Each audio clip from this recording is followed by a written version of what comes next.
Why do reliable systems fail? This is a comment Lauren Huckstein, who runs a critical resource for all of us during the pandemic, Netflix, right, which we all need to survive during the stressful isolations. Why do reliable systems fail?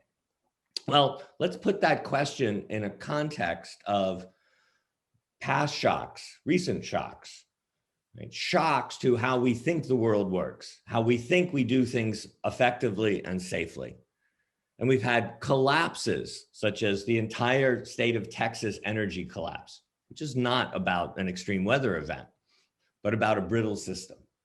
The current shocks we're experiencing, which are the pandemic, but other things that are going on today.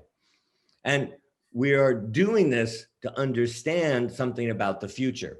How are we set up and prepared now to deal with the certainty that we will experience future shocks, especially when we deploy new capabilities, which will stimulate growth, change, new exceptions, new surprises. So this is a slide, right, that illustrates the situation everyone recognizes they're in, right? Growth of capabilities produces growth of complexities, valuable services, right, will produce change, new adaptations, and things operate at new scales. So we're not talking about people as individuals or roles at the sharp end. We are talking about these as human systems pursuing human goals that of course use all kinds of tooling and technologies and work at new scales, but still have limited resources, and a variety of trade-offs are made.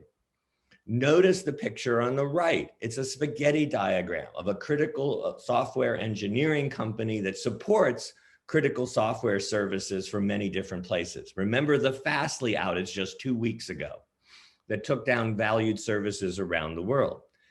They are good, but because of growth, they have to continually change and adapt in order to stay effective. And the spaghetti diagram shows the struggle to understand and work effectively with their system in the face of that growth. So why do reliable systems fail? Because with the growth comes complexity penalties that we don't see because we're too focused on individual roles, individual people over there in the system, as opposed to seeing us and all of us and our network of interactions as the system. Complexity penalties are the sudden, surprising collapse of performance, a brittle collapse, against a backdrop of continuous improvement and injection of new capabilities. This happens because there is a fundamental finding and constraint that the pursuit of optimality, the pressure for optimality, increases the risk of brittle collapse. This is a hard finding. This is the way complex systems work. This is not optional. This does not just apply to them over there. This is the way this world works. It's a theorem that was proved 20 years ago, right? Systems which are robust to disturbances they were designed to handle, yet fragile to unexpected perturbations and design flaws. 2,000 with proofs, right? Not just math, proofs. Highly competent when events fall within the envelope they're designed for, which may not be what the designers think it is, right? But sudden large failures occur in the face of events that go beyond the envelope. This is a fundamental characteristic of complex or of adaptive human systems in complex worlds. So what's the answer to why reliable systems fail, right? It's because we confuse or confound three different properties: reliability, robustness, and resilience. We develop our systems in ways that guarantees they will be less robust than imagined to planned for, understood disturbances and problems, right?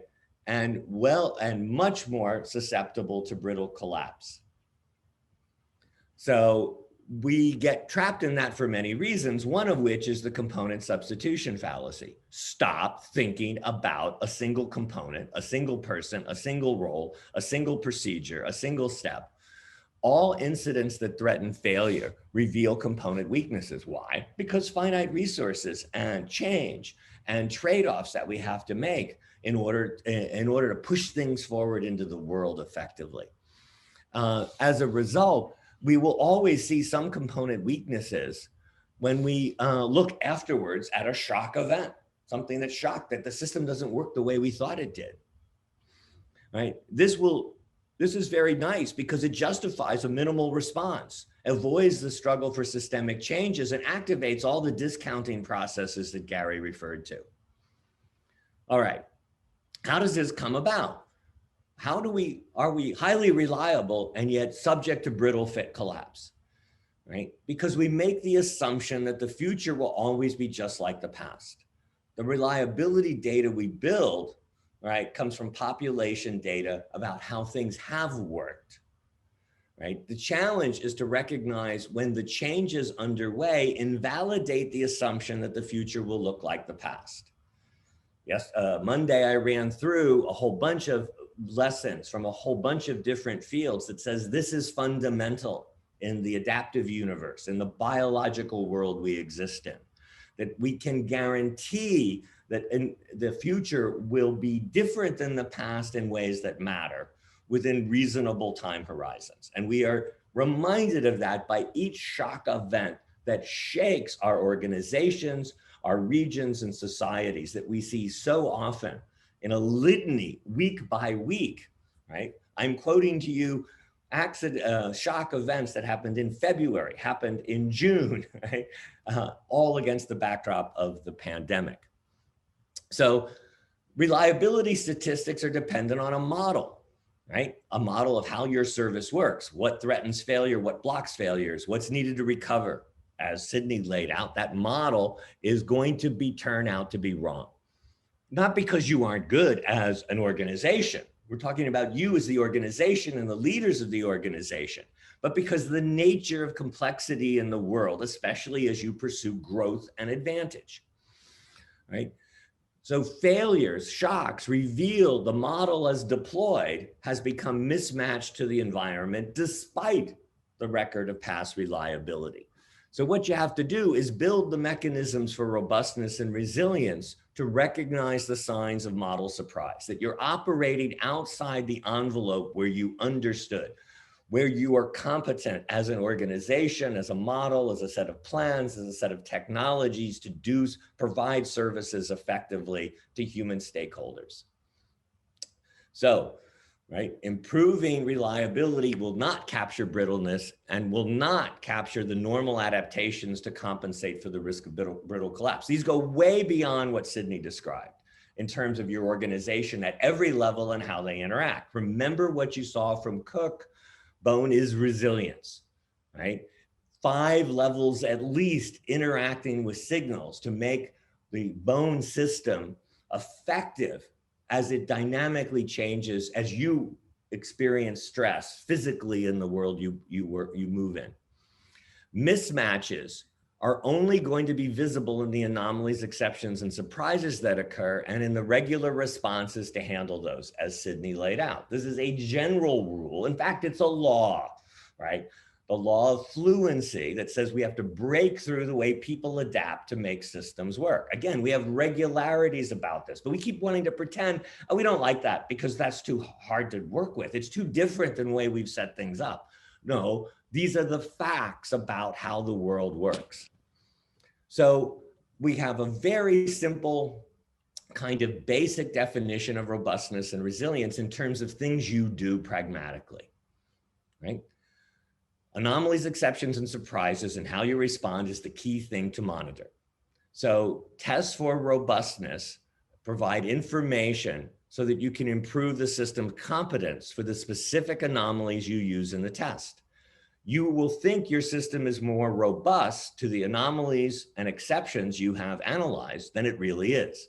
So you need to continually make investments in updating your assessment of where really are we in our competence envelope, not just on optimality, but on robustness.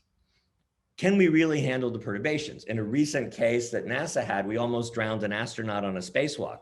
What did they discover? all of the procedures for terminating a spacewalk were fictional. Fictional, had nothing to do with the key decisions, which was a series of safety, productivity trade-offs in a very high pressured workspace. Tests for resilience, right, are not about the particular challenge case utilized. They're about the information that you will gain about how well your system will handle the next challenge case, when that case that you will face in the future will be different than any one you have practiced or planned for, right? That's the operational way you practically measure resilience, and ignore all the debates about what the word means and the different ways to think about it. So what do? Right? You're looking for, when you do a test, yes, you get information on robustness, but you want to push and use challenges to reveal the edges, right? The edges will be in specific scenarios, but those edges are relevant. They tell you about where your boundary of competence really is, because it isn't where you think it is. And by the way, even if you knew where it was, it won't stay there very long because it keeps moving. Again, these are proven or provable properties of how this world works. So what you're interested in is then at the edges, seeing where the ability to stretch happens, right? For the ways that change in stress occurs, put stress on your system, as in the bone is resilience talk, right? Your system is the way it has adapted to it's a rolled up set of experiences of how it's adapted to stress. And that is not the way your plan understands your system, right? But the people who do it and the network of capabilities is all about that rolled up experience of how we cope with stress. Like in the hospital Sydney referred to, it's all about overload of scarce resources, high demands of people being sick, and how they cope always on the edge of overload at multiple levels in the hospital. All right, so summarizing, our record of reliability is great, but every system that has had a brittle collapse last week or 2 weeks ago in February, we can run down the litany. Every single one had a great record of reliability or availability, and yet still was victim of brittle collapse. It's insufficient because the assumption will be wrong.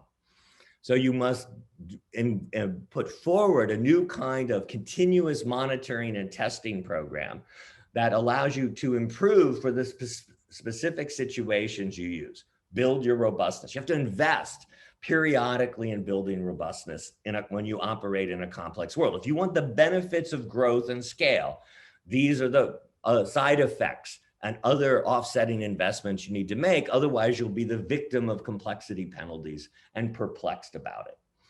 So we test for resilience through edges like stressors and the ability to stretch. Very simple and straightforward.